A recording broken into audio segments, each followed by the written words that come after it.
And the topic of the current briefing is devoted to the UN Human Rights Monitoring Mission in Ukraine, 14th report on human rights situation in Ukraine. And we have Mr. Ivan Šimonović, UN Assistant Secretary General for Human Rights. Ladies and gentlemen, today I'm with you to present the 14th report of the UN Human Rights Office on human rights situation in Ukraine. The report makes 2 years since the start of the conflict and takes stock of current human rights situation in Ukraine. My remarks are May until today, which focused on conflict-affected areas on the east, on both sides of the contact line. This conflict has led to 31,000 casualties as of 31st May. This includes, to be precise, 9,404 people killed and 21,671 injured. This is conservative assessment because we base our numbers on available data. We believe that casualty figure may be higher. Up to 2,000 civilians have been killed, primarily as a result of indiscriminate or disproportionate shelling of residential areas. Over the last 3 months, OHCHR recorded 113 casualties, and out of them 14 have been killed and 99 injured. Since 1st September 2015 ceasefire, civilian casualties have substantially decreased. This shows us that a ceasefire can work if fully implemented. There are, however, reasons for concern. Compared to the previous 3-month period, during this reporting period, there has been an increase in casualties. The most recent cessation of fire since Orthodox Easter is unraveling as intense local hostilities continue around Avdiivka and Yasnuvata. Since mid-April, OSCE monitors have observed an increase in heavy weaponry near the contact line, where the sides are getting closer. There is a high risk of the re-escalation of wide-scale hostilities if urgent action is not taken to separate sides and to move away heavy artillery. Explosive remnants of war and improvised explosive devices continued to account for about half of civilian casualties in recent months. Mines, booby traps, and unexploded remnants of war represent a major threat to civilians. During my mission, I strongly advocated for the systemic coordination of mine action activities by all sides. I was also arguing for better sharing of information, identification, mapping, and demarcation of contaminated areas, their clearance, and comprehensive support for victims of mine-related incidents. Many people are missing as a result of the conflict. By April 2016, 3,687 criminal investigations were initiated into cases of missing persons in Donetsk and Luhansk regions since the beginning of the conflict. People still look for their loved ones, suffering their loss and uncertainty about their whereabouts. The government is in the process of developing a law on missing persons, which we welcome. I have strongly argued for cooperation between government and armed groups in establishing the fate of missing persons. This is a critical humanitarian and human rights-centered confidence-building measure. So it is imperative that this process is not politicized. This report also marks 2 years since the Russian Federation extended its control over the autonomous Republic of Crimea. The human rights situation in Crimea has considerably deteriorated since. Anti-extremism and anti-terrorism laws have been used to criminalize non-violent behavior and stifle dissenting opinion, while the judicial and law enforcement systems have been instrumentalized to clamp down on opposition voices. Worst affected are Crimean Tatars, whose main representative body Mejlis has been banned and whose representatives I met during my visit. I urge the Supreme Court of the Russian Federation to overturn the prohibition decision to outlaw the Mejlis. This would support the promotion and protection of the rights of all minority groups and indigenous peoples. Ladies and gentlemen, the situation in Ukraine remains volatile and could develop along 3 scenarios. The conflict could escalate with dire consequences for civilians and broader ramifications for the region. It could become a frozen conflict, creating a protracted environment of insecurity and instability, or move towards a sustainable peace. The last scenario is the only favorable one, so how to get there? When talking to people in government-controlled areas, I have noticed that Minsk is not very popular, but it is still the best chance for a sustainable peace. There must be a more productive way to implement the Minsk package of measures. Many of the measures agreed at Minsk are human rights related, and they must be implemented in line with human rights standards. This crisis started with demands for human rights and freedoms, and these demands remain today on either side of the contact line. Firstly, fundamental freedoms are severely limited for 2.7 million people living in armed group-controlled areas. Limits to their freedom of expression, peaceful assembly and association, as well as lack of any space for dissenting views, casts doubts on the prospects of holding free and fair elections in these areas until the situation improves. Only respect for civil and political rights brings them closer to the elections whose results can be recognized. But in government-controlled areas, I also heard complaints about the curbing of civil and political rights, especially in the conflict zone. Of course, that situation there is challenging, but I'm calling the government to uphold human rights and think about the future that Ukrainians want for their country. Secondly, rule of law.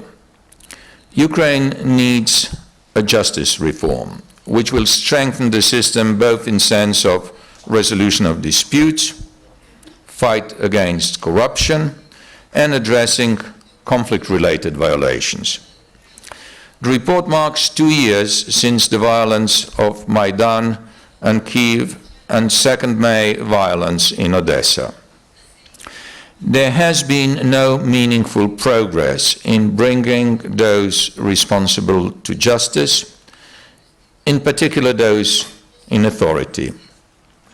In Odessa, the proceedings and investigations have been marred with irregularities.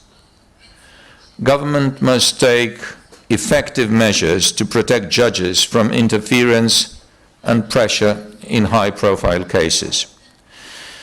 The adoption yesterday by Parliament of constitutional amendments related to the judiciary has created a rare opportunity to break with the past.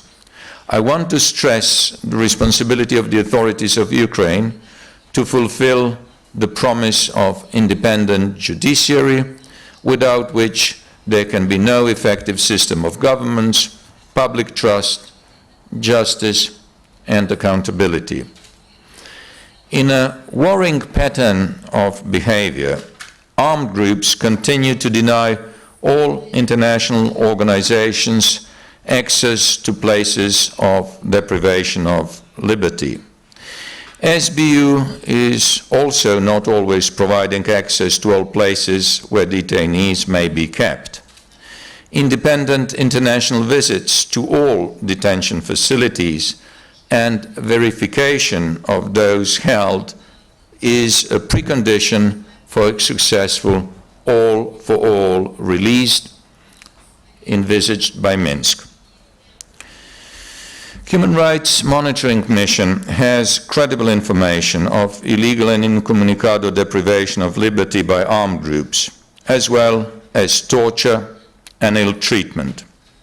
Human Rights Monitoring Mission also continues to receive extensive accounts about cases of torture and ill treatment, arbitrary and incommunicado detention by the security services of Ukraine, especially in the conflict zone.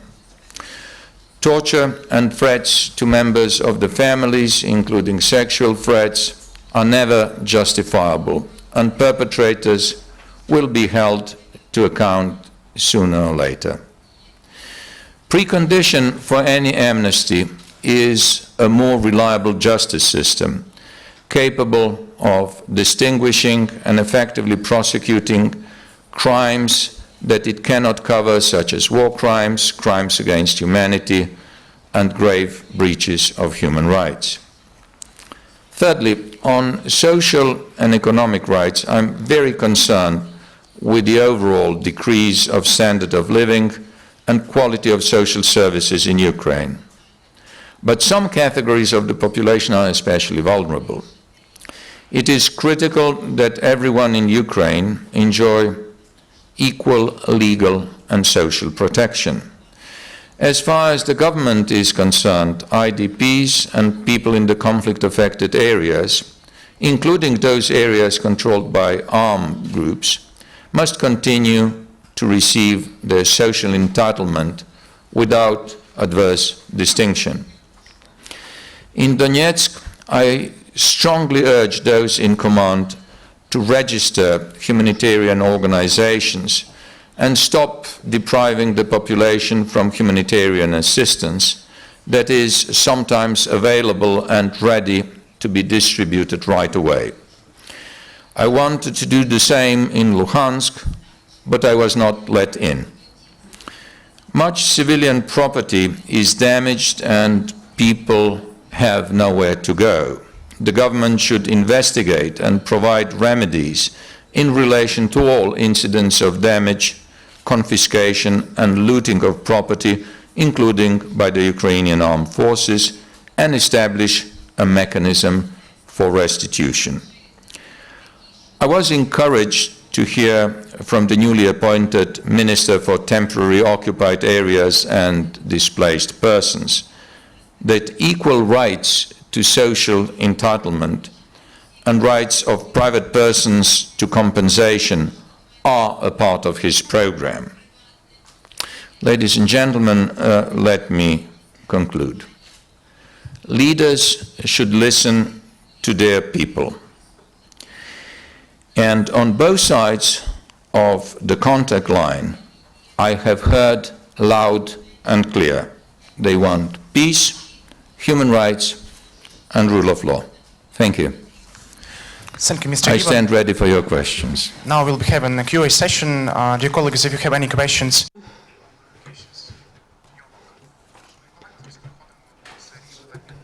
We are now shifting to questions and answers. Interfax Ukraine. I have two very brief questions.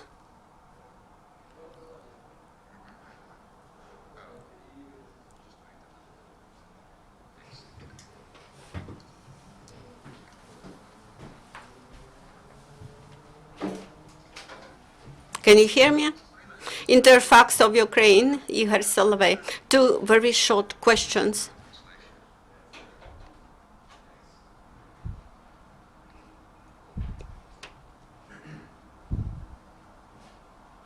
One, two, three, check of sound, check of sound, 1, 2, 3.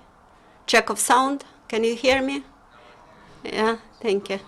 I have two short questions. The first question is as follows. How could you comment the past amendments to the Constitution in part of judiciary, which happened yesterday? And the second question, whether it is possible to have any elections in the territory which is under external occupation. Thank you.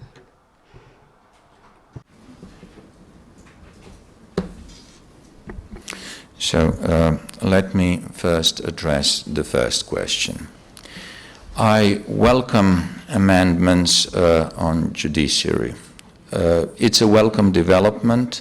It strengthens independence of the justice system.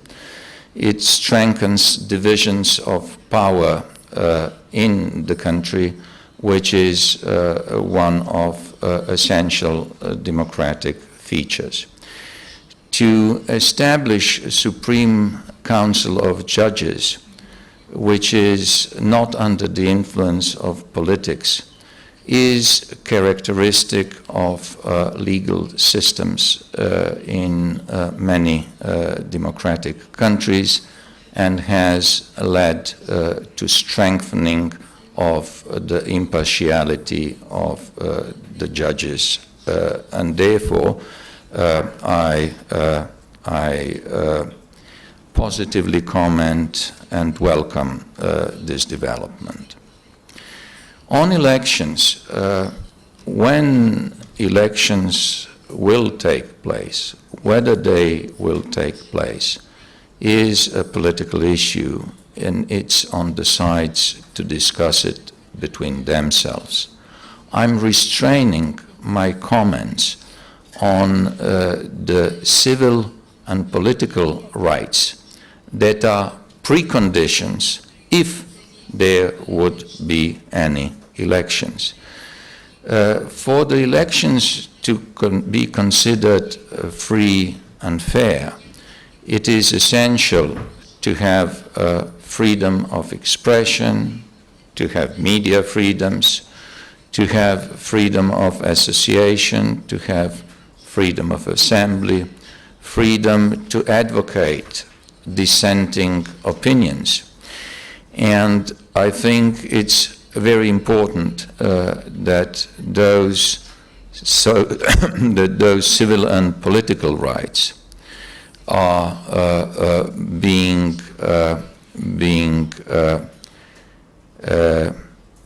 implemented in the armed group controlled areas, and whether there will be elections or not, it's certainly not on us as a human rights institution to assess.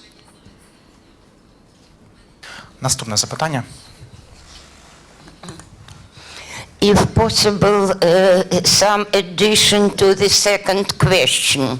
Among Natalia Belitzer, Piliporlik Institute for Democracy.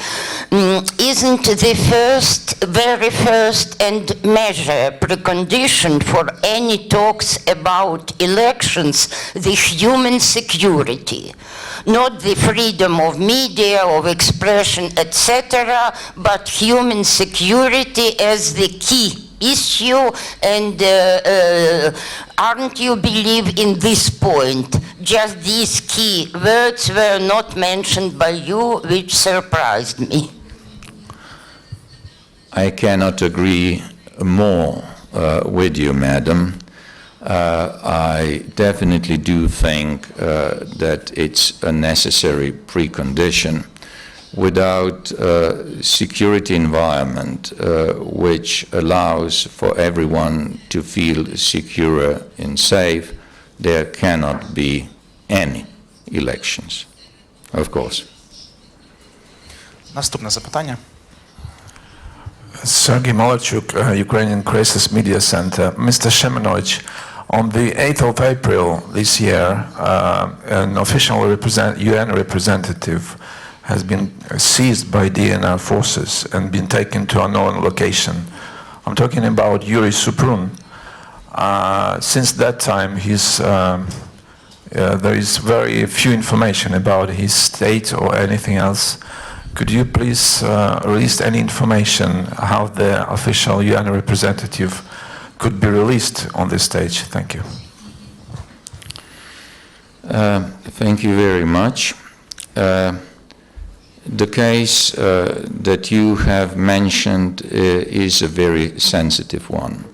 And UN is, of course, very interested that this case is that this case is successfully resolved. Because of its sensitivity and the will to get the situation resolved, the assessment is to avoid too much rhetorics and too much politics around this particular case.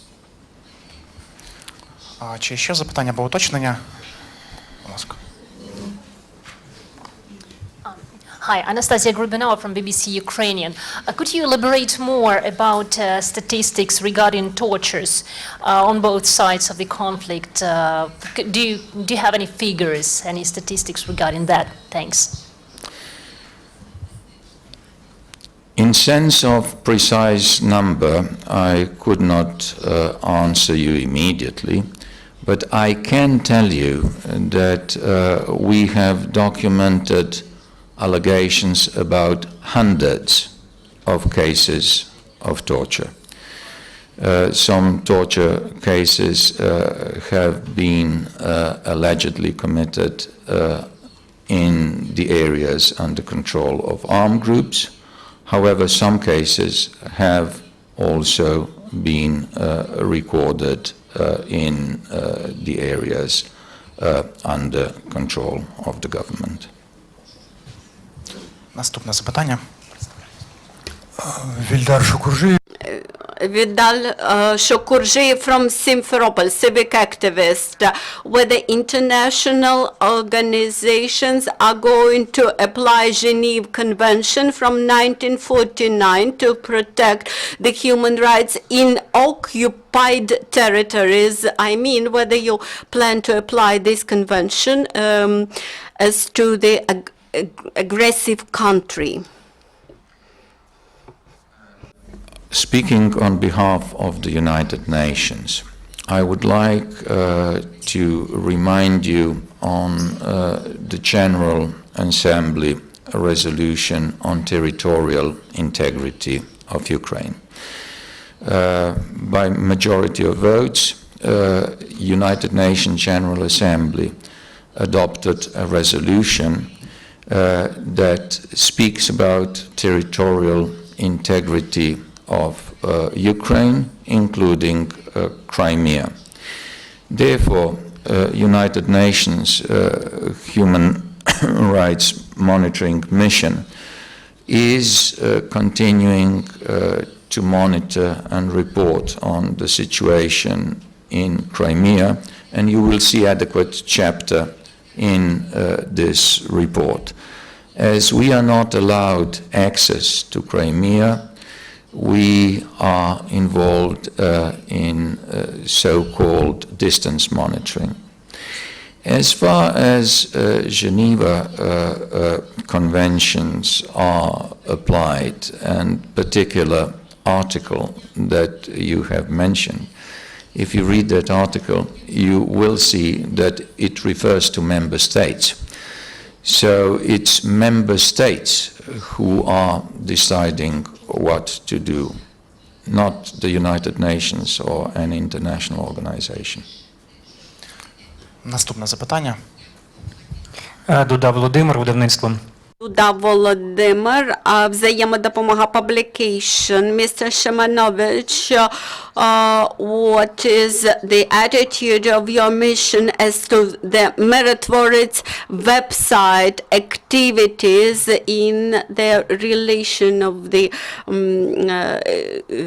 situation with the personalities and data, private data and activities of some individuals in the occupied and government-controlled territories?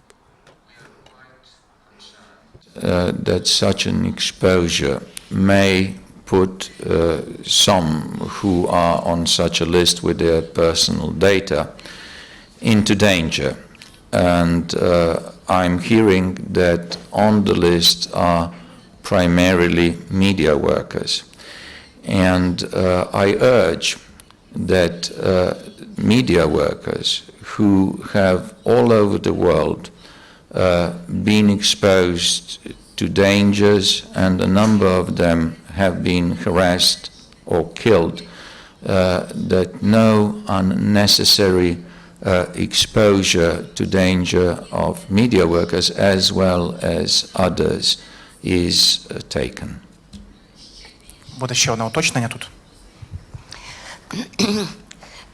My question relates to your reference to the famous UN General Assembly resolution of 27 March 2014.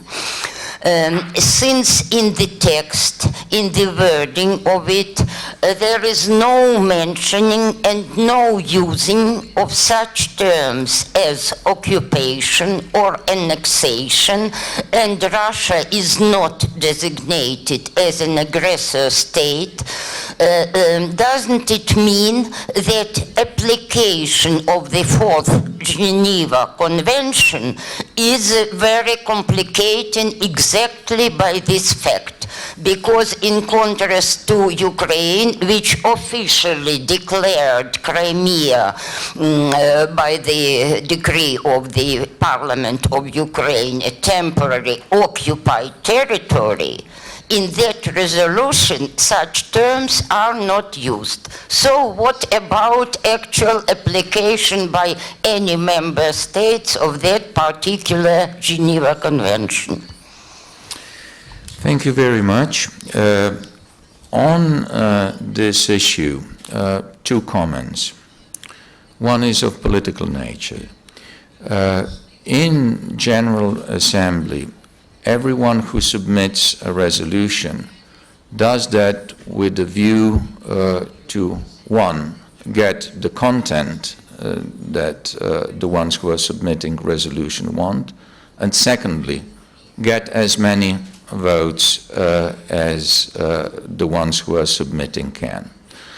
Whether and how it led to some compromises in the resolution is entirely on the member states who submitted that resolution and to their calculation. But I would give a legal explanation on the issue that you are raising. If Ukrainian government would like to have clarity on international legal effects of that resolution, the legal procedure is to ask for an advisory opinion of International Court of Justice, which is authoritative UN organ that gives legal explanations, even in most sensitive cases. Чи ще запитання? Так, будь ласка. Перепрошую. Анастасія. Anastasia Moskvichova, Liberty Radio. I have one specification and one question. The specification is about tortures. Earlier, you stated in media that there were tortures applied by Ukrainian authorities about secret jails used by SBU and about transfer of imprisoners from occupied Crimea to the Russian Federation. What is your position in this respect? You will see in the text of the report some documented cases of allegations of torture being committed, some acts of torture allegedly committed in armed group controlled areas, but some also on the territory under control of Ukrainian government. Out of those cases, the majority is related to alleged cases of torture in the facilities under control of SBU. Наступне запитання, лаконічно, будь ласка. Елена Бережная, директор Института правовой... Olena Berezhna, director of the Legal Policy Institute. Mr. Šimonović, on May 28th, during our meeting, I described you how the verdict of a council about payment of pensions is not implemented. You mentioned that you would resolve this issue. Now you simply stated in your report about non-payment of pensions in the non-controlled territories. So this situation lies from July last year. Nevertheless, there is the court decision, opposite court decision, and there is no body which is able to implement this decision about pensions. This situation results in genocide of Ukrainian people. And the second question, you mentioned crimes against humanity. I would mention here bombarding of Lugansk, Novokondrashovka on May 9th, Mariupol. There is no pre-court investigation on these issues. About May 2nd, about bombing of Lugansk, there is a one-year investigation. The social security bodies can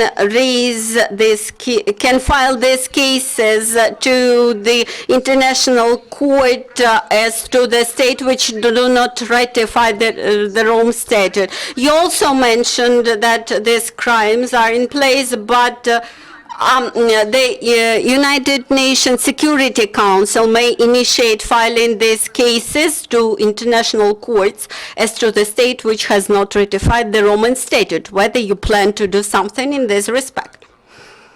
Questions, but at a later stage, when you were adding some questions, I do not know whether I caught everything that you were interested in, so if there is a need, you may clarify those questions. Now, let me go to the issue of the pensions, but I would like to expand it a little bit and to cover other social benefit as well.